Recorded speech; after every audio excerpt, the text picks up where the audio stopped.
Good morning, everyone, and thank you all for joining us for the latest Clean Facts webinar on restorative carpet cleaning. This is the first webinar in our 2022 series, How the Pros Do It, in which speakers will be real people, owners, and operators in the carpet cleaning and restoration industries, sharing their experiences and expertise with us. In today's webinar, we'll see videos of cleaning performed by our presenters who will discuss their processes and ways that they get their results. I am Clean Facts' managing editor, Amanda Hosey, and I'll be moderating today's presentation. Just a quick note about the magazine. Clean Facts is the industry's only dedicated print publication for both cleaning and restoration professionals. We aim to provide practical solutions for contractors in the industry.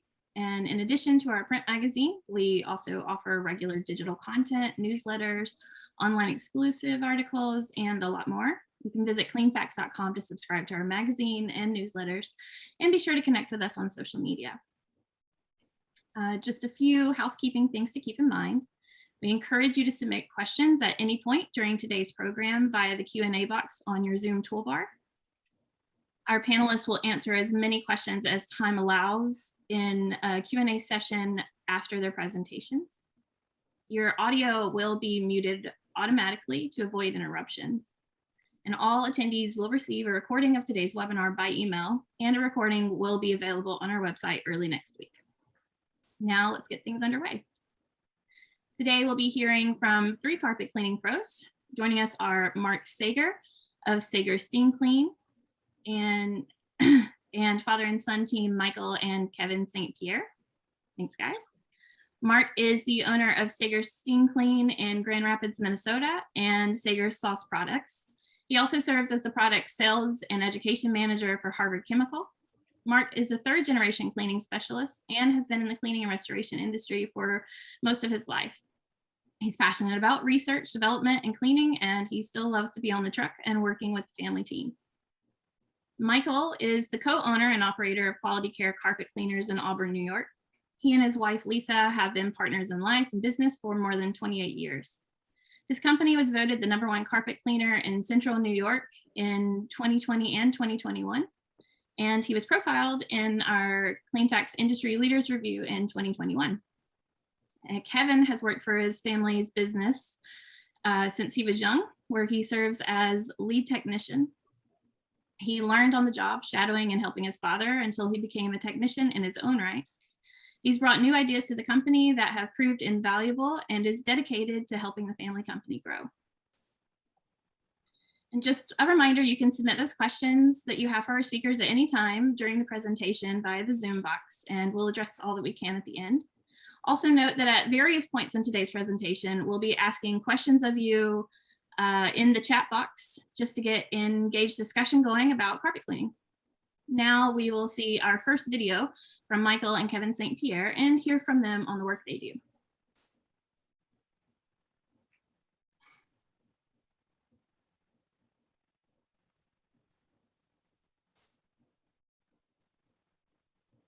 That's some good stuff right there.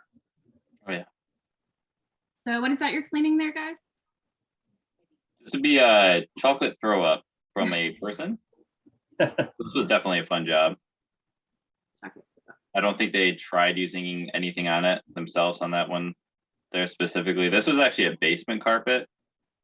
I think this is average soil there. That was Mike B's place. Remember that job? I like how you used the 175 on that. Oh yeah. To disperse the pre-spray is very nice and really helpful on a lot of severe situations in restorative. Yeah, the videos fast forwarded, but we did have a lot of dwell time on them too. So it's not like we just kind of like went through the process. It was just kind of cut, you know, the videos were in those areas. So did you have to use any kind of pre-spray or anything on this chocolate milk throw up? You know, like I always one of our other technicians that's been here a while who besides my dad taught me a lot of things. He's always said like just try the steam first and see how the steam can do with stains and stuff, and then kind of go follow up with the products if it doesn't work. So with the chocolate throw up, actually the majority of it came out just with the hot steam and extraction, you know, before we even tried any products on it. So in the long run, it can save you a lot of money too, you know. Right. And what about this spot here in this one that I see you working on? You know, it's kind of hard to tell. It was in the video. I was trying to tell if it was a shadow or not. You know what I mean? Like I was trying to like work for the video there. In person, it didn't even look like there was a stain, but in the video there was. So it could have just been a wear spot or a shadow too. But I always just, you know, for my own mental health, just try to do as much as I can. You know what I mean? Right. I know I just saw a question popped up. Somebody had asked about warranty issues on like using the 175 rotary on this, about a warranty issue. And sometimes in a case like this, warranty is probably already void if you have to get this aggressive on it. So, you know, I just saw that pop up in the chat. And somebody had asked what brush that was you had on the bottom of that also. Seeing them. Yeah, it was just a nylon bristle brush, 15-inch. 17. Is it 17? Yep. I was just talking with a gentleman today about a similar situation and recommended a 175 for what they were trying to address. And again, especially on restorative type cleaning, you're doing more aggressive cleaning, and because it's maybe been lapsed or something else has happened to it and causes some situations. Okay. Let's see. All right, we're going to do our first community discussion now.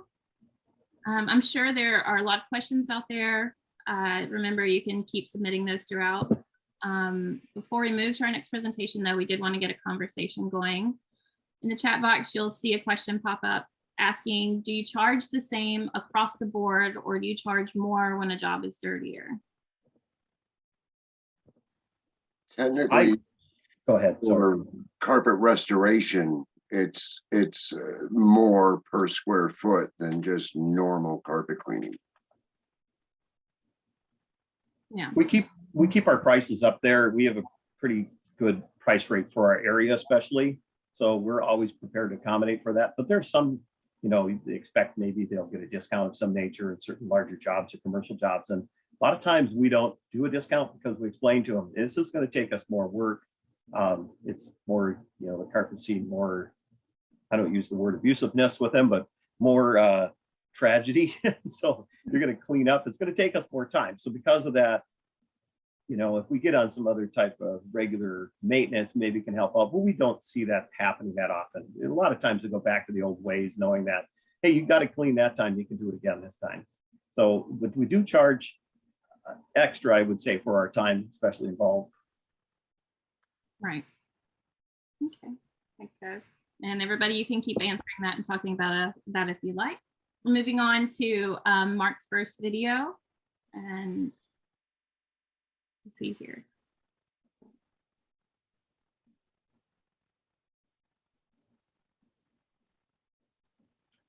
This was out of the pathway area right here on this particular, but it's overall a lot of grease in the air at the end of the fall, I find. This year's more out in the open section. And we were on jobs. Yeah, actually they are, because, well, you get great video a lot of times, but also I do like the challenge. I was going to say, I love a challenge. That makes it a lot more fun, you know? Yeah. And what kind of restaurant was this? Family type restaurant, and 2 different levels, and as far as, you know, 2 levels of the building. And this is the bar section right here, which is street traffic, snow, slush, mud, you know, all traipsed in with your boots and stuff. And so, you know, it gets a lot of heavy action and heavy abuse. Again, makes a fun video though. Yeah, I love jobs like that. You're getting amazing results. Yeah, love jobs like that. We have different types of equipment we'll clean with here, with this one with the spinning action underneath. We also have straight angle manifolds and wands. Sometimes you can also get wands, an upgraded wand where a lot of cleaners don't have these, which have more of a shearing action going and hitting the glide versus more of a straight down. That we find helps us in our cleaning too. So different equipment sometimes will help and speed up your cleaning if it's in the person's budget. Mm-hmm. You can also agitate this year with this unit here. You can see where the little circle lines at the top. It's actually got a spinner unit in top, but it's a glancing spinner. It's not like direct down like your tile and grout tool. Don't use that. It's not designed for that. Some of the similarities, but still different. And this is a walk, push and pull wand. It's cleaning both directions at the same time. So it's a time saver for us. Not everybody enjoys this type of wand, because of the hose management. We found we can take and do what they call a hide hose in the industry, or even just about 8 foot away, tie the 2 hoses together, your high pressure line and your vacuum line. It does help you then in hose management a lot. Somebody asked if we pre-agitated the carpet before the zipper wand that was there. No, we did not in this case. We applied a enzyme and oxy-based pre-spray and with a soy-based booster in that case, and that helped us because the agitation we were able to get from the unit itself too. But even with the straight angle wand, it was a nylon carpet. It was cleaning up well for us with the chemistry and the dwell time, which was the dwell time. We're impatient people. Sometimes dwell time is apply it. Let's go back, get the tool and start.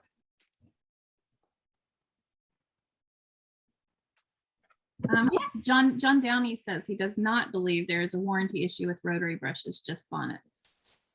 You guys know, is that right? Yeah, I believe there is, and everything's a little different on the warranties. I can't be an expert on that, to be honest. There are definitely people much better with that info.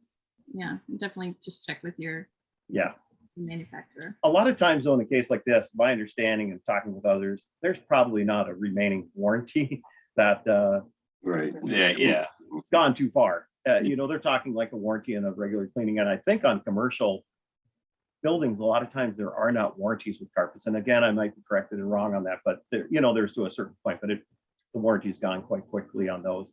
But still, as a cleaner, we still want to follow basic protocol and make sure we're doing well, not to harm our clients' carpets further as well. So when we are cleaning, we are trying to clean to a standard as well. This a job like this, well, how long had it been since the last cleaning for this location? Do you remember? This was the first time cleaning this particular carpet. They had put it in, and I want to say it had been down 6 months. Now, unfortunately, this carpet right now I know is going on a year. So when I get back from down in my Florida location here, trying to do my work down here for a little bit, I will be going back. I'm sure we'll have to do that job, which we bring in 3 vans on this job. It's pretty sizable and it takes us time. We do move furniture and stuff, and it's after hours. And that's another reason after hours we do keep our rate up there high, because it's inconvenient time. It's just terrible. So if you're looking to do this type of cleaning and restorative cleaning, you need to know it does take you extra time. Your time should be valuable to you. Charge a great rate, and then seek out from there tools, equipment, chemistry that will work for you. And all of us here will share with you in a conversation if you ever need to, like in my case, contact me. It definitely will help out. And not everything that I use will work for somebody else. So, like this unit here, you do need a little more powerful truck mount, but the other unit, straight manifold unit, you don't. There's variations for all kinds of sizes of truck mounts and affordable. Mm-hmm. The zipper does not have brushes. Sorry, I just saw that. There's no brushes on the zipper. So you can't use it as a tile and grout tool, by the way. Sorry about that. Okay. What kind of pre-spray did you use on this? What kind of mix? This has an oxy and an enzyme. Now, an enzyme in this case, with an oxy, people say, well, you can't use an enzyme and oxy together. This is a type of, let's just for simpler things, it's more of a synthetic enzyme, which is designed to go out and help chop up the soils for easy removal. There are bacteria enzymes which wouldn't be as effective on this. That can be harmed by oxys and high heat, things like this.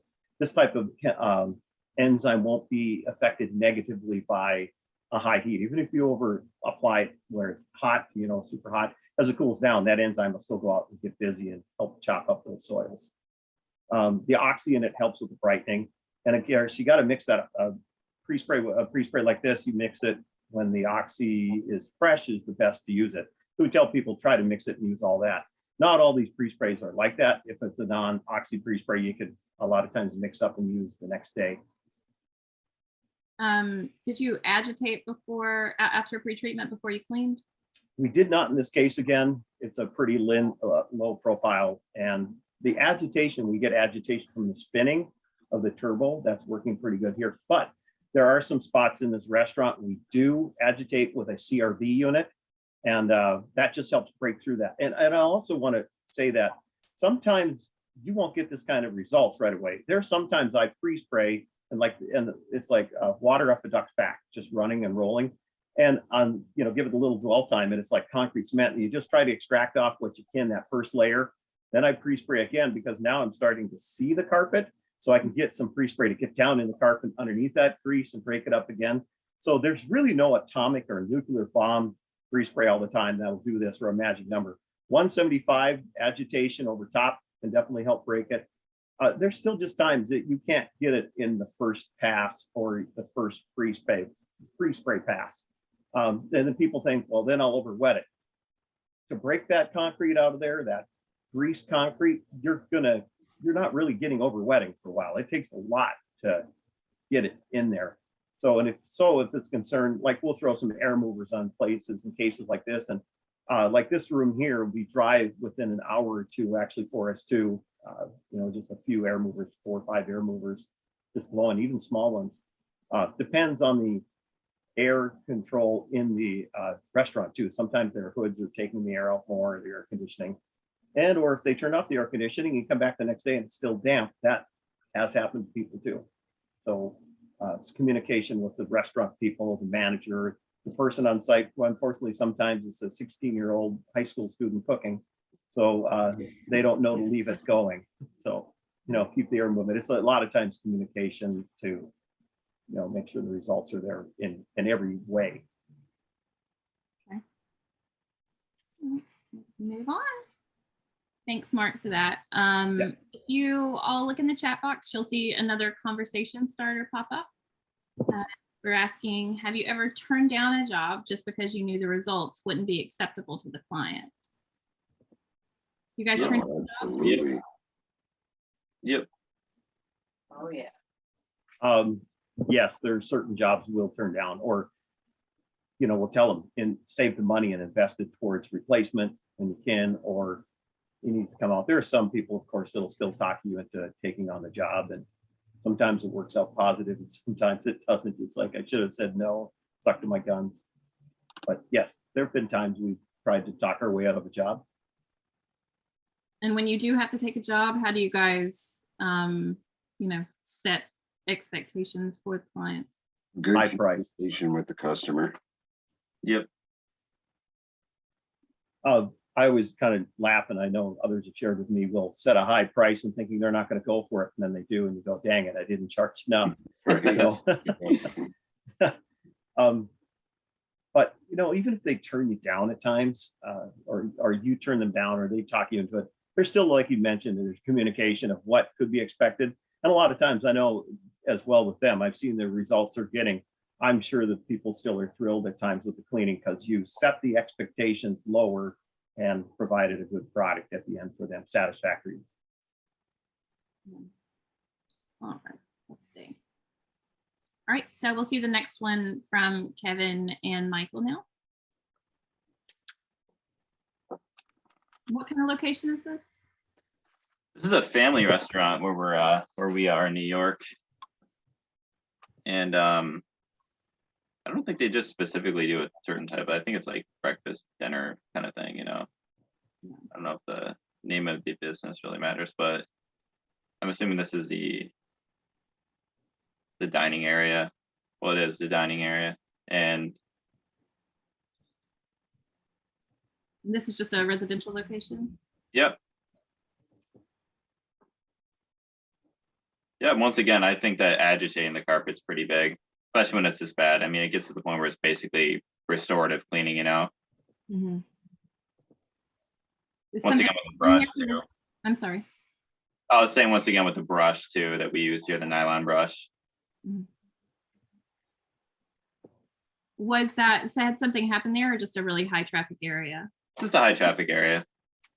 Haven't been cleaned in a while? Yep. That was the first time that place was cleaned in probably ever, that second job there. Is this restaurant something you clean regularly? We do actually. I think it's quarterly, right? It is. Yeah, quarterly. Yep.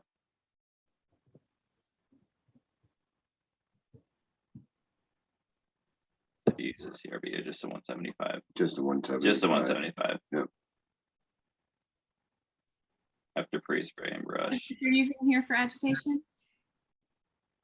In the second video or the first one? The second one here. Same thing, 175 with the nylon brush. Dwell time's usually about like 20 minutes or so, depending on how soiled it is, and we may have to go over it a second or third time. There was some water in this area too as well, you know, it was like they're high traffic walking from their kitchen to their hallway, so. What kind of dwell time did you allow on each of these? Kind of depends, you know, usually about like 20 minutes or so, I would say, 15, 20 minutes.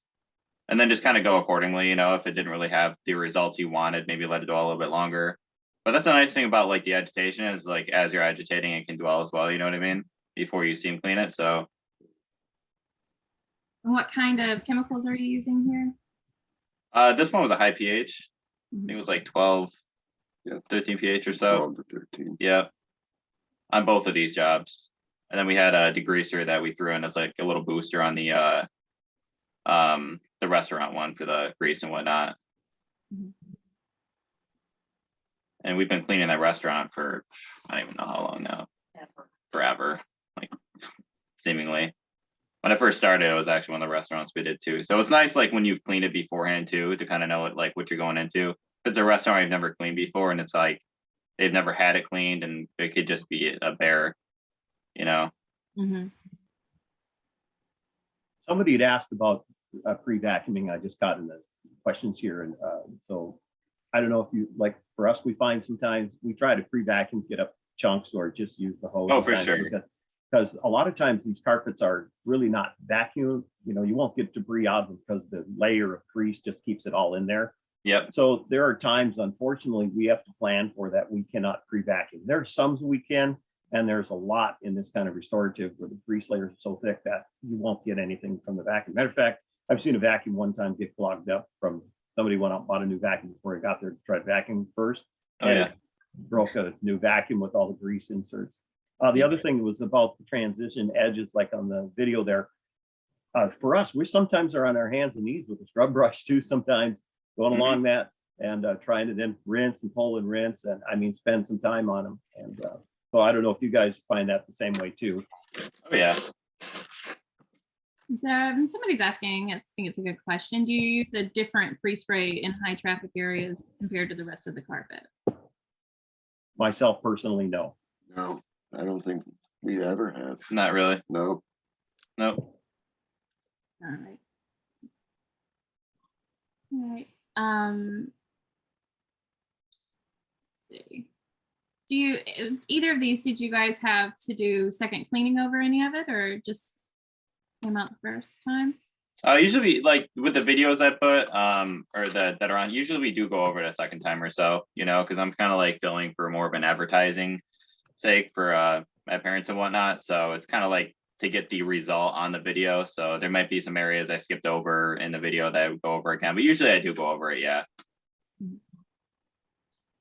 Somebody had asked about the Soy Booster that I think I'd mentioned here. It's a Soy Booster that we use that our family had kind of come up with because we're kind of nerdy and we're standing around looking at our soybean fields in Minnesota and North Dakota and going, what else can we make out of soybeans? So we have there's a soybean product, and they were asking about with a synthetic enzyme. Yes, you can. And also there's citrus and dilamamines you can use. I myself like the soy. It's less expensive for one thing with today's markets, and to give you that solubility that you can't put in a powder. If you try to put a liquid into a powder too much, it becomes a gooey mess that you can't put together as the pre-spray time. So that's why it's considered as a booster, even with the dilamamine boosters. Personally, I like to spray the soy versus the dilamamine, but I use dilamamines for spotting a lot. And there have been times where we've had to go to dilamamine on like these carpet runners, you know, that they think it's really cool to put down to protect the carpet. And then you got a gluey mess 3 feet wide all the way down the hall. Those are some of the variations, but I just wanted to address that if I could, that question. All right. Okay. We're going to ask, thank you, Kevin and Michael, for sharing your video and for talking Yeah, about that. very nice. Yep. So we have one last question we're going to ask to the audience here, and that's, what's the percentage of jobs that you do that you consider restorative like this, that aren't just regular jobs that are totally redoing the carpet, basically. The percentage of the jobs that we're filming here. I think 20. Yeah, not very much. I wish that they were every job because they're fun to me, but not as much. Probably 20% or so, maybe. You know. Restorative jobs, not just restaurant jobs at times, you know, or apartments, or you'll run into some abused situation. I would probably say even the same, maybe 20%. A lot of them, like my YouTube videos, I don't show and doing a lot of residential, but we are actually mainly residential. And I just don't do a lot of videos in residential unless it's, you know, empties or something that would be, you know, we could video. So, and just due to, you know, privacy, we try to be very careful about that. So restaurant stuff I can get away with, keep focus down on just the carpet itself, and everyone will try to guess where that place is. And, you know, they can't, especially keep videos, you know, anything that's memorable to certain people out of it. All right, thank you guys. All right, now we're gonna watch second video from Mark. We have another restaurant here. You can see you attempting there without pre-spray, and then the difference that it was making. That's cool. Yeah. Somebody had asked us about that. Is pre-spray really important? I said, well, let me show you. And it just happened that it popped up on somebody texted me or something and said, I'll have a video for you. And yes, pre-spray is meant to help pre-spray. I do know of some companies that just are able to just run some type of cleaning agent through the system. We, unfortunately, in our case, we need a pre-spray in many situations, and find it cleans up, you know, quite well for us this way. Amazing job. Thanks. This is an olefin carpet, an oil loving carpet, which was a really bad decision to install in this restaurant. Another great little restaurant, actually, you know, mom and pops type thing. And they have a lot of traffic, a lot of greasy boot traffic, you know, kind of, it's not really a truck stop, but it's like, we're small town enough community. It's very popular to go to for some awesome food. And again, olefin carpet loves all kinds of food, all kinds of good eating there. Do you, in cases like that, do you recommend to the customers that when they replace it, they replace it with a different kind of carpet? Yeah, and I think this person has learned that. And it was installed by her husband at the time. I think former husband at this time too. But so she said it was a really dumb decision of his. And so but it cleans up like this each time, thankfully. But as time's going to go on, you're going to start seeing more wear. There are some wear spots in there where the circles and the booths and chairs are. And, you know, it's just going to get worse over time. And the floors in this place are weeble wobbly like moguls. So we use a regular wand on this. And that's a high flow wand with the angled jets going to the glide. And so the heat, you know, our truck mounts are making the heat. Somebody had asked about portables also. Yes, you can still clean with portables on carpets like this. I just had an hour ago, somebody contacted me about doing this. And it's work. It really is more work. It's time consuming. You got to give yourself time because you're going to have to, you know, the water brigade, the old days like I grew up doing too. And you will work harder at it. It's not saying it can't be done. And somebody mentioned high rises and that. And unfortunately, yeah, there's people that have to do it that way. I know sometimes using very low moisture cleaning, OP and things like that. And I feel in some of these places, I'd need a minivan full of pads just to clean these and spend a week cleaning the pads. So this is preferred by us in this particular situation, but we do low moisture cleaning too. I don't want that left out. And blessings to you guys that are doing that, because some of these can be work. They really can.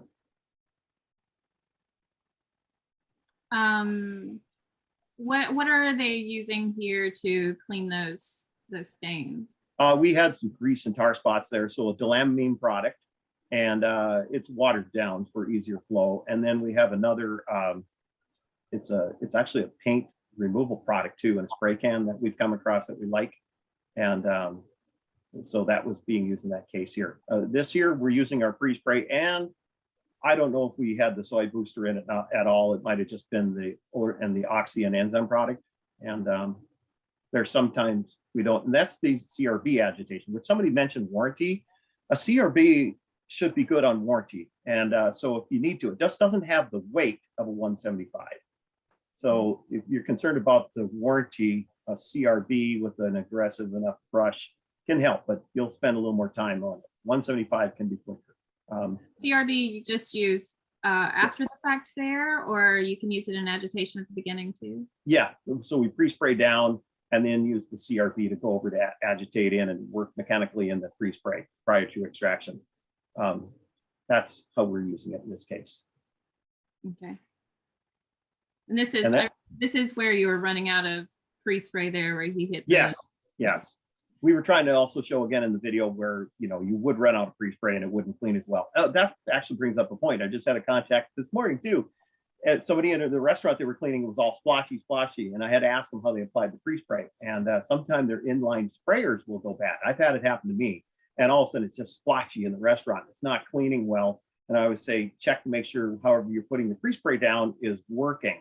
Because if you don't get pre-spray and enough pre-spray on these carpets, it's not going to come clean. If you're just going to go over it, glance at a little bit, a little misting, it'll probably dry by the time you grab the wand. Or, you know, so that's always, you're going to use more pre-spray. And yes, it can sometimes take a little longer to dry, but, you know, these wands are recovering really well. The ones we're using, they're different than, you know, some of the straight down angled wands. They are lancing it and getting it up there. And they have a little more power in these type of wands that we're using. It's funny, when I first started, and it wasn't like, you know, with the experience I have now, if we're pre-treating the carpet, sometimes I treat over the solution line. You can actually see dirty lines on the solution line throughout the carpet. Yep. Yeah. That's or the vacuum hose too. Exactly, right. Yeah. It's what you were saying. We have somebody new. That's a great point, because we've seen that too, and they can't figure it out. And it's actually a trick or a joke that we'll sometimes do to each other when we're cleaning, just to be honest. We're sometimes joking. That's a good idea. Yeah, I pre-sprayed that for you. And then that big line, snake line going. Oh yeah, we tend to have sometimes too much fun cleaning, to be honest. So. You got to, man. You know? Yeah. Especially when it's going on 2 a.m. It's like, okay, we got to be back up by 6 or 7 and out in the field. Because we never plan them right. You know, we try to take the next morning off or something. And once you know it, that person calls, needs it that Monday night. And the next day we've got some big, huge jobs on a Tuesday starting at 9 o'clock. Those are the best days though, man. You know, you're young. That's true. I remember them. What kind of power do your truck mounts have? Do you guys feel like, I know there's a lot of more power going on now. Do you guys feel it's true, or there is some points where a certain rate, there's a diminishing rate also in too much power at some point too, where if you're just a single wand operator off a truck. But there's the higher heat units do seem to help in a restaurant like this. Not everybody needs that, but if you got that balance, it's a balance of the spray going down and the recovery. So there's a balance. So even a smaller truck mount, we could make a smaller truck mount work, just maybe a little slower. And but you know, you add a little more chemistry or an air mover, to help dry it up. So you know, I'd love to come out cleaning with everyone when I get a chance, and no matter what kind of unit you got. If you got a portable, I'm all over it too. So it can be done. Yeah, that's where the tact comes in. Mm-hmm. The TACT. I think my favorite thing about a truck mount that we've been utilizing is because we do, I would say we do more residential than commercial.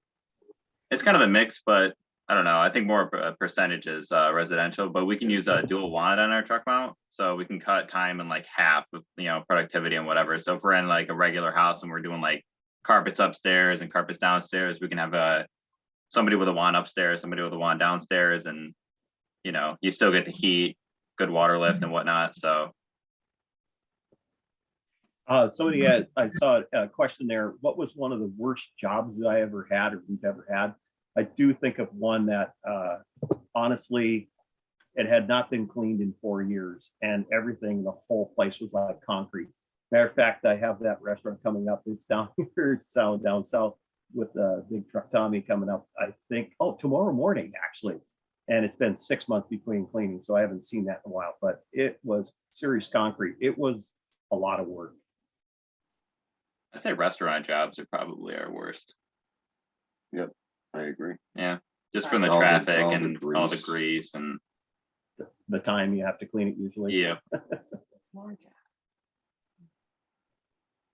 All right. So thanks, Mark and Yeah. Kevin, Michael. Thanks to you guys for sharing those. We're going to take just a few minutes now to hear from our speakers about some things that they found helped grow their businesses and make them the go-to companies in their markets. So let's talk a little bit about using these videos to promote your companies. So, they talk about for promoting your company, you don't always want to have the dirtiest videos that you're going out recruiting this kind of clientele, but it does make for really good conversation starters. And also I'll even put out some videos where we're cleaning clean carpet as well too. We want to show that it's not always like this. So it's a variation between it. So for me, I will put out some videos quite often. I'll do a YouTube channel. I try to do that. Now I'm putting out videos once a week as my goal. And there are people that'll come and say, hey, I saw your video. Again, even in those videos, we video in places that we know it's okay to do that, permission. And obviously they can't miss the camera when we're doing it too. And but also keeping everything non-personable as far as nothing up above, always focus down on the carpet for the most part, even if we're doing vlog style, so showing us as our workers and our personalities, then they start to see how we are as people. So you already kind of know us before we're even at your home for the first time. Yeah. Right. Michael and Kevin have Lisa St. Pierre also joining. She's co-owner. What about you guys? How do you use your videos to market? Well, And now they look to me. I have a marketing program that I use to be able to distribute easily. I'm able to upload videos, pictures, and advertising material to all of the platforms like YouTube, Facebook, Twitter, LinkedIn. right, LinkedIn, all of the social media platforms with one very user-friendly platform. So I can make one ad, like one video, and be able to send it at a certain time. And that's been working great. And then I get analytics, and I'm able to get all the comments from people coming in from all these different platforms all in one site, which is very handy. Yeah. So it's been extremely useful, this particular platform that I use. And it also connects to different ad generating programs like Canva, and it can help you make your ads as well. So between the great videos that Kevin brings in and edits and the editing program, we're able to really get our words out there, our content out there to people. So, and easily too. So we're getting it out there at least once a day, different videos, different content. So. Okay. Do you guys do sales or vouchers, discounts, anything like that? Oh, yes, of course. Yep. Especially in the springtime, I'll run one big spring event to kick it off once the first, say, 65, 70-degree day comes. And I can do something like that at the drop of the hat called a broadcast. And again, I can just, if I wanted to do a broadcast today, I can just send that out instantly to all the different platforms, including Google if I want to. So that it's a very easy thing to do to be able to disperse any kind of discount with an expiration on it. For us, we have a discount. That me doing that?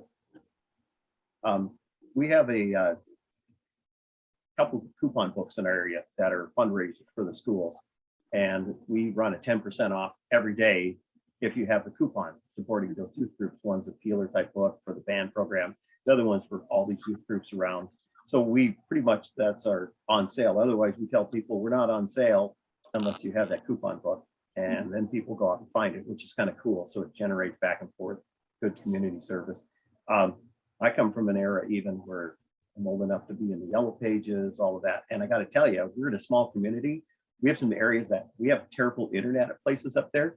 So there's still some little yellow books and yellow pages up there that we have the small ad in. That it's amazing. You'll get there and they have it sitting on the counter open for you yet. So we're a little bit backwoods at times. Our vans help us with our marketing because we have a pretty graphic up vans that are readable. But yeah, so our marketing has changed a lot, what we're doing. But it's amazing. They can still get on Google sometimes and they'll find you off of Google, even through the SEOing that we do on our YouTube videos. Mhm. Yeah, I miss coupon books. Yeah. What do you guys feel like is the best marketing stream to follow nowadays? Word of mouth. Yeah, Yes. definitely, Yeah. Do definitely. you do like a word of mouth. referral program? I don't do any reward program or anything like that ourselves personally. We kind of feel like up there, again, the attitude is if it's a pure honest referral to a friend versus one, I'll give you $10 off the next cleaning if you refer a friend. We found that that's been helpful in our case. Not saying it wouldn't work the other way too, but we feel that people become to know us better as that family operated business, trustworthy, not offering that kind of stuff. So that is our area, not saying it's not exactly for Yeah, other areas though. we're in the We're- same We're the boat. same, Yep. we're the same. That's cool. Mhm. Anything else you guys would like to share? Tips for building up your company? So, I think it's time. Both of us are companies have been in business for a while. So because of that, we're in it for the long haul, and that has helped us because you become more of a common name, common scene, and helps you to get invited more. So you at the beginning, you're going to do a lot more hustling, I guess I'll call it, or trying to get there and exposure. But just being honest, have nice, honest, clean, crisp ads. If you do it on Facebook and Instagram in your area, or however you do it on your Google platform, I think that helps. And you don't have to spend a lot of money on it. You can still get traffic to you and your website without spending money. I think as a technician too, it's important to when I'm on a job, I kind of look at it like, I don't want to just do a good job now. Like I want you to be a customer next year too. So I try to maybe engage in a little bit of conversation. So it's not just you know what I mean? Just have good customer service as a technician too. You know what I mean? So if they know you by name and they I've gotten recommended by customers quite a bit, and that kind of keeps them coming, and then they tell their friends and then they tell their friends. So maybe if you're a technician, instead of just going there and just kind of blatantly doing your job, which you should obviously too, but maybe just how you doing today? I don't know, just try to just have small talk or something that they could remember, That's a great point because we have a lot of people call up and say, we want Kevin. Right. So they remember him. Mhm. So word of mouth, yep, good customer service helps a lot. Yeah, it's key. I'm old enough now where they call and ask for the cute young guys. So I know who they're looking for. And we know it's not us. Yeah. And then I was on the job when that happened. Are the cute young guys showing up? Well, they're on another job finishing right now. And then they showed up. Oh, the cute young guys are here. They'll take over. So hire cute young guys too. Yeah. Oh, yes. Yes. He's my cute young guy. Yes. All right. Do you guys have anything else you'd like to add? Don't give up. Yeah. True. If we can make it, you can. There you go. All right. Let's see. So thank you guys again for sharing your videos and all your insights. And thanks to our audience who participated in the chat discussions. And for those of you who submitted questions for our speakers, we're going to try to get to as many as we can now before we're out of time. So we'll just go ahead and get started. So let's see. Do you guys do any Scotch guarding services, especially after these restorative type type cleanings. On that one olefin carpet, she insists on having protectant, and I'm like, there's a variation. It's going to be a losing demise on it.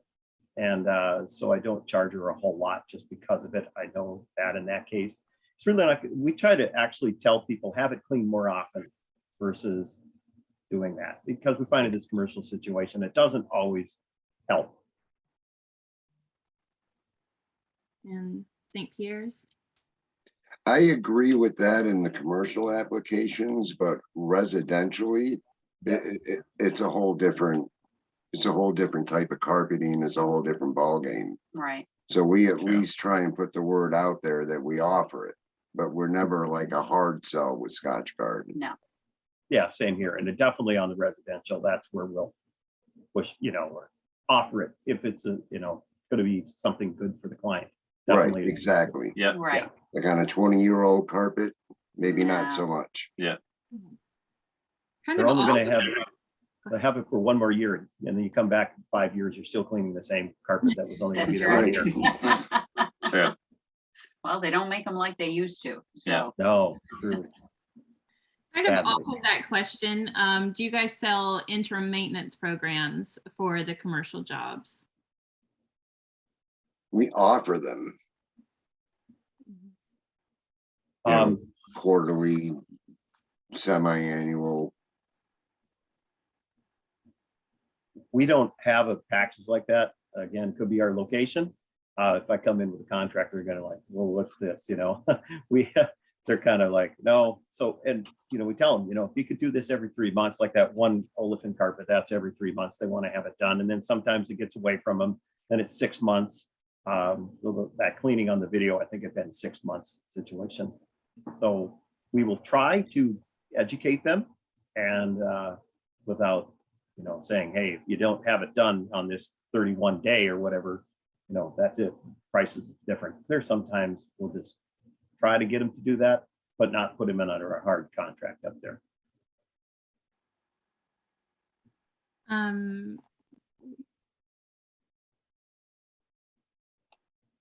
What equipment do you recommend for high traffic areas with older carpet?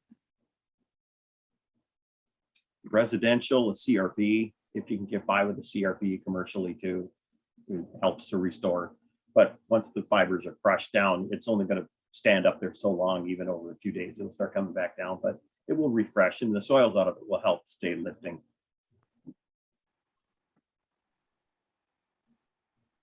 And But I can say, if you don't have that or mechanical CRP, even just a good old rake, carpet rake, or That's true. Yeah, we have these brushes with like a wheel on either end that we can use too. Anything to help the agitating, even if it's by hand, yes. Yeah. do you ever come across customers who don't want any chemical spray, only want like a green clean? And is it worth taking those type of jobs, do you think? There sometimes we will be cautious on taking those types of jobs. I will ask them, what have you been tested for any chemical sensitivities or problems, or do you have allergies? And a lot of times they'll say no, but it's a concern. So for us, we'll use a number of unscented products that just for that. A lot of times it's the scent, and there are some people that do have serious health risks or situations with some odors. So we've been worked on to do odorless type of products just to address this, and to address, less what they'll consider the more aggressive, harmful chemistries. So we are aware of that and do try to address that for people. Yeah, we have a few chemically sensitive customers. Yeah, we don't run into it very often, but like you said, there are unscented chemicals you can use, or like hyperallergenic, or whatever chemicals you can use that help boost the cleaning. But we don't really run into it a whole lot. No. I think we've only seen one job in 5 years where they Probably. just wanted steam. Yeah. That's it. Nothing else. Yeah, but we just give them the expectations of like stains may not come out, and Right. Mhm. Yep. Oh, here we go. This is good for you, Kevin. What are your thoughts on TikTok to reach potential audiences or other video platforms? like it's Kind of tough when you're in a targeted area. I think you can set the location to where you want it, but I haven't really totally messed with that. But I've like dabbed into it here and there myself, and I think it's just more of like a kind of a global entertain. Like, I'm not saying you couldn't use it for advertising, but I haven't specifically used it for advertising yet, so I wouldn't really have the best advice on that. Not quite sure, to be honest. I mean, because I've posted a few videos and you can check your analytics, and I've had people from like the UK and Australia and Canada, which if you're trying to advertise to benefit yourself wouldn't really help, you know what I mean? So, I'm not quite sure. I have yet to find out myself. So unless From my standpoint, for the person that does the advertising for the business, it's not the platform for me. but it could be. It just depends on how you use it and how successful it is for you. Right. That's why I leave it all to him. And you're really to YouTube. Mark, I know you're pretty big in the industry on YouTube. Do you feel like your YouTube videos are more geared toward the other cleaners, or do you get actual customers off of those two? Well, I started my YouTube channel as information because I remember my one son-in-law told me you can learn anything off YouTube. And I was doing a restaurant one night and somebody asked a question. I said, well, heck, give me a minute. I'm going to try first YouTube video ever and I'll send you the link. I'll upload it, send you the link. And then from there, it started going, more and more, but it was quick, short videos, even on YouTube for information. Then I started getting other followers who just like to know about carpet cleaning and, the ASMR types of watching the clean and the dirty or just even the suction things happening. So then I started going a little more vlog style. Then I started getting people wanted more longer videos. And at the time the program was using on my phone, do a max of 10 minutes, which is probably good. But then there's people that it's so weird. Could you make a 2-hour series? No, I can't. Yeah. I mean, right now I'm pushing 20 minutes. Sometimes I'm thinking, oh, this is getting too long. And how do you make it creative and, all that. So, but YouTube has been good in that regards. So I got a variety of followers now. It's kind of crazy. And I monetized my YouTube channel probably a couple of years ago. Somebody mentioned you should maybe do that. Well, you don't make a lot of money on YouTube in my case, like $120, and I spend more on camera gear and stuff a month probably than ever because now it's become a terrible addiction hobby. But it does help with answering questions. I sent out probably 7 videos this morning to help a new cleaner who had asked some questions about certain things. So I have done that, and that's where it's been helpful. Or somebody asked a question on something, hey, I've got a video, it's a minute marker 10:05 right here, boom, take a look there. So that's been helpful in that regards to me. Even not advertising too, though, like you could use your either TikTok or YouTube to show customers other services that you may offer. Yes. You know what I mean? Like there's plenty of jobs I've been on where like, I know this is more about carpet cleaning, but we offer tile cleaning as well. So if I have a demonstrated video of like how we clean tile, it may make them want to go with that too. So it could help you along the lines of other services that you offer too, Carpet cleaning is one of the lowest searched YouTube searches, actually.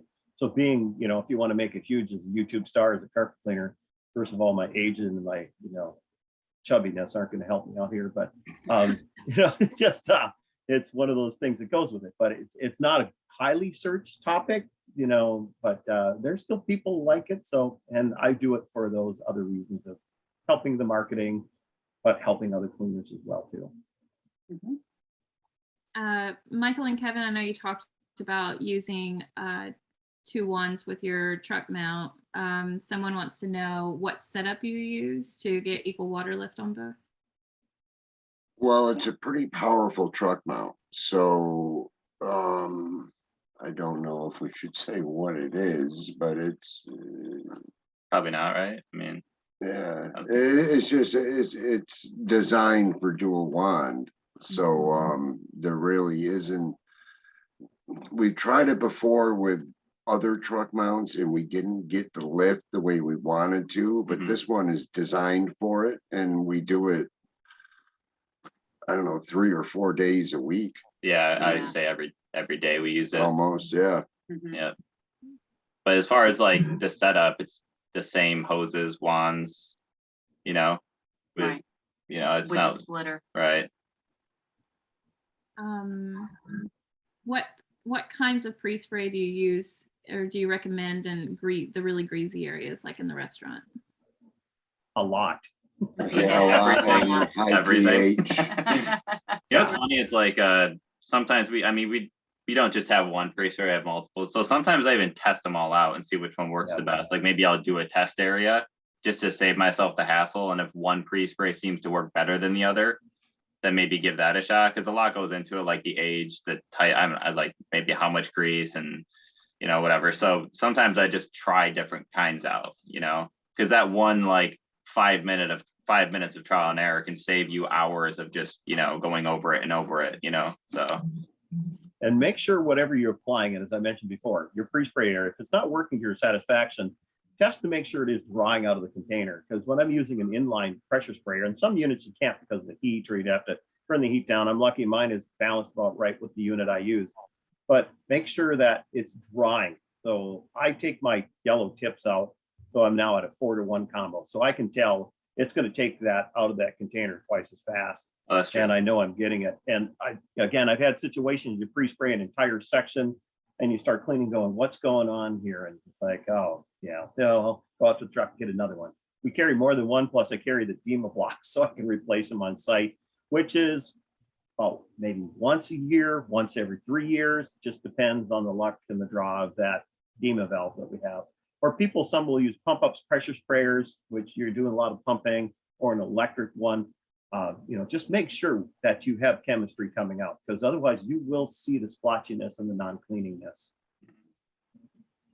Off of that, Mark, somebody wanted to know what kind of dwell time you were looking at on that second video from you. I'm a guy and I'm impatient. So it was, for me, the chemistry we used, I applied it down, and I seriously applied it, gave it the time, then it was to go walk back, or if I agitated, put in the one, it was seriously applied it, went, grabbed the wand or the unit and started cleaning. It's just, that's how well it was responding that night. So that's, 10 minutes maybe, but keep in mind, I would start in an area knowing I'm cleaning here first, so then that dwell time where I'm going to start longer. Right. Yeah.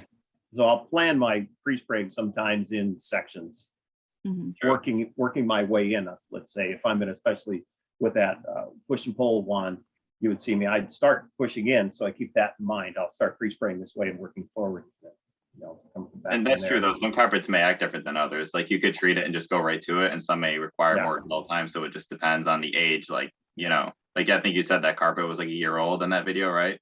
Yes. So that may clean, like the dwell time may be less than a carpet that's like 10 years old or something. It could be, and how often do you get cleaned and whatnot. So yeah, that makes sense. And how long does it take for carpet to dry after you clean it? And what techniques do you recommend for speeding it up?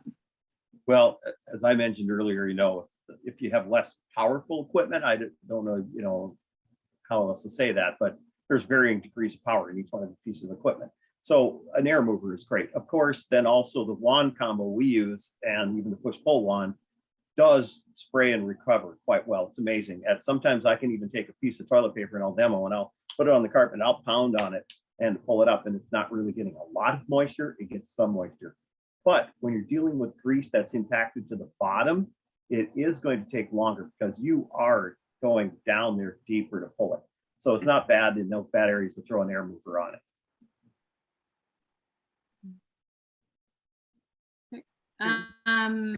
How successful have you been in restoring polyester carpet in residential settings that have been packed down in high traffic areas? That is, again, we're used to seeing that type of carpet, that builder's grade, I guess we'll call it, where you go and you see the paths around the bed's now gone or whatever, and it's just a permanent cow trail, we'll call it. And unfortunately, within a year and a half, they're not supposed to stain, but they do stain. So we've seen actual permanent fiber breakdown and color changes. And like I tell our clients, this carpet could make it look like we've never cleaned carpets in our life. So just want to forewarn you, it could do this to you.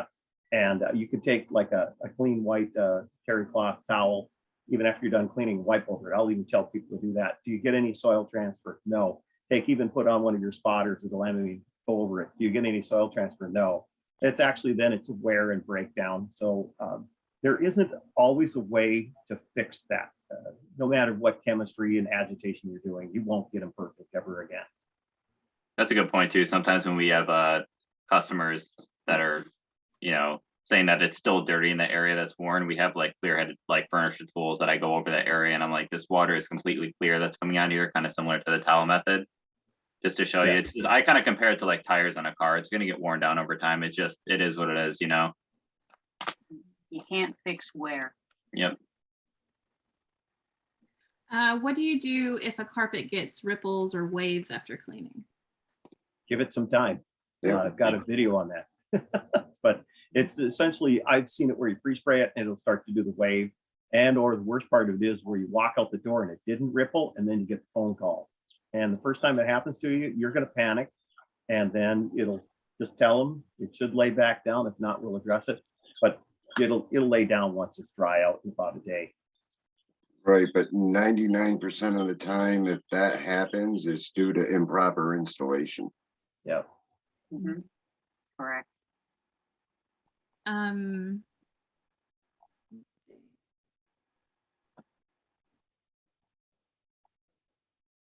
Do you use rinse products or just water? I use rinse product. I also, the reason I'm bringing this up, I also use it on some ceramic tile and grout, some porcelain tile and grouts, and we did something for the clean facts about the porcelain thing going on because of trying to neutralize some effects with porcelain that are happening. But we use a rinse agent that's about a 4.7 pH personally. Yeah, we use. Yeah, I would say it's about 4.5 to 5 pH or so. How does the 175 machine compare to the CRB in your opinion for pre-scrubbing? I think it's personal preference almost. Yeah, they all have a place, I myself don't carry a 175 on my trucks just due to my age. And you notice that little tiny CRB, that 10-inch, because of my age, I'm more likely to take it off the truck and use it, and it fits in better for us for the equipment we use. But we still tell people a lot of times that 175 is still going to be your friend. Don't get rid of it. It's my best friend. Yeah. It's my best friend. I love the CRBs, so they're awesome, especially because like you said, they're not as heavy, they're not as bulky. If you got like an apartment complex that you have to do or something that's upstairs that, it's just good to have. That's why they all have their place, I got to the point I like the 10-inch CRB because I can grab it in one hand, grab the wand in the other hand, like mentioning apartments, and I'm going upstairs. Yeah. Yeah. And we use a 175 for more like restorative, we don't always use it. So if you got the carpet that's kind of in between like restorative and not as dirty, but could use a CRB, then, they're just both good to have in your arsenal of, cleaning equipment and whatnot. So when you're a tool junkie like me, it's really easy to have all these tools, so you know where you've got them. But not everybody has to have everything we've got. Sure. You can still clean very good, even if it was a shop broom and you had to agitate with that. You can do that. And again, carpet fibers, warranties. If you got a clean carpet that's been like a year between cleaning, 12 months to 16 months is recommended. A lot of the times you're not going to be doing restorative cleaning. You're going to be doing cleaning. Even the manufacturers notice that and know that. That's why if you're going to go in and you have to use a push broom to agitate and you're worried about it messing up the fibers are good chance have some damage already prior to this. I know there's been a concern in the conversation about a situation. So yeah, it's a judgment decision and also sometimes a decision based on who you're working with at the time and the conversation you have with them. So, you're able to proceed with the cleaning or turn it down. True. Right. Somebody just wants to know what PSI your truck mounts. I think that we're talking about the one unit I was using. I'm just guessing on that on the timeline that the PSI on the rotary one push-pull wand I was using, that is a higher PSI. That's about 800 to 1,000 PSI because it's got glancing flow spinners. It's not like your turbo tool where it's more directly down. It's angled differently. So that keeps the spinning part of it. And it sounds harsh, but it's actually not. It's not going and soaking. And then on the other tools I was using, I'll use about 500 to 600 PSI on my wands, and depending again on the carpet situation. Mhm. Kevin, Michael, what about you guys? What kind of PSI are you using? For normal carpet wands and normal situations, probably 300, 350 PSI. And again, for the specialty equipment, usually a little bit higher. Mhm. All right. What about, have you had any experience with carpets that are recycled plastic where steam can melt the fibers? Olefins, Mhm. closest I think there is to a situation like that, and we've never had an issue with actually melting. Mhm. There are some carpet hoses actually out there that are insulated more themselves. And the reason I mention that is because that Band-Aid right there, that was one of my last cleanings. So I put the guy in his new truck, and the hose that he had and he handed to me was not as insulated, just the type of hose that was being used. And I actually did get a pretty good burn and a little blister. So yes, there are times you do have to be careful. That's why I like to free spray an area that I'm going to work on and my hose is laying on, so that as I work out, that hose is staying a little bit wetted down too. Doesn't get as much of a chance. But yeah, there's times you might want to investigate the hose, your high pressure hose line you're using, to see if there's something a little less hot on the outer part of the jacket for you. Okay. I think we covered this a little bit, but if you're using a truck mount, do you still need to vacuum? Oh, yeah. Oh, yeah. If you And we can. Yep. vacuum as often as we can prior to cleaning.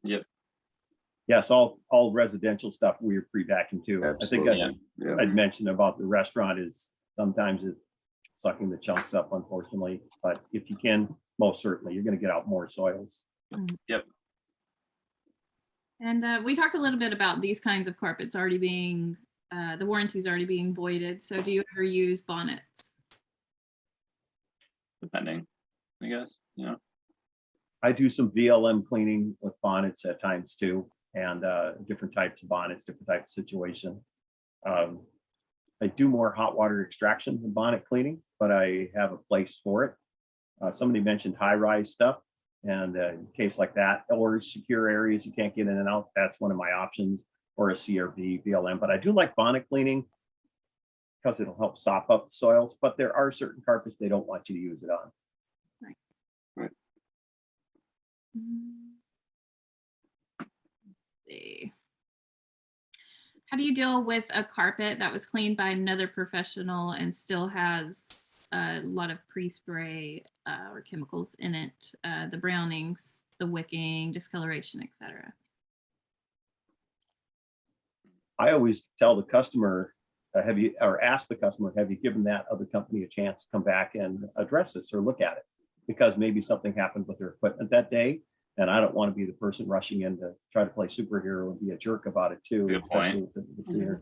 So, and if it is a case where there is a problem, we'll go in and try to resolve it if the other company is unable to, and just the cleaning. But I also don't always take on somebody else's problems. Right, That's and true. I That's a good agree, point, because yeah. if we go in and take on their problems, it then becomes our problem. That's right. Exactly. We don't know what they used, and you know. So that's a good point. All right. If you're, this was going to be our last one. Do you have any recommendations for viscose rugs? Oh, viscose. Don't do them. Oh, Just kidding. yeah. Don't clean them. Viscose. Oh, Somebody else's rug problem? Yeah, they're tough. Very tough. I got a friend who will do them, and I'll refer him every time. So yeah. Good, give me his number, will you? Okay. So do you just recommend replacement or not cleaning? I mean, A lot of times I don't see really good rugs up there in Minnesota. So just my interjection, they're pretty inexpensive. So we usually try to tell them consider something else if it's major. And then go ahead, guys. Sorry. Yeah, no, I agree. They're very difficult to have any kind of success cleaning. right. I mean, it's rug cleaning only places, you know, don't always take them either, right? No, Right. Yeah. paper. Yeah. Mhm. All right. Well, that's going to do it for today. Thank you, Kevin, Michael, and Mark, and Lisa too, for all of your insights. And we really enjoyed our time with you, and thank you for taking your time out of your busy schedule. I'd like to also thank CleanFacts's parent association, ISSA, the Worldwide Cleaning Industry Association, and I'd like to thank all the attendees for joining us today. Everyone will receive an email with a link to today's recording, and it will also be available on cleanfacts.com and our YouTube channel. You can look for more How the Pros Do It webinars throughout the year. The next will take place April 27th and will focus on online advertising. Thanks again, Mark, Kevin, Lisa, and Michael, and thanks to everyone who attended, and we'll see you next time. Thank Thank you. you. Pleasure.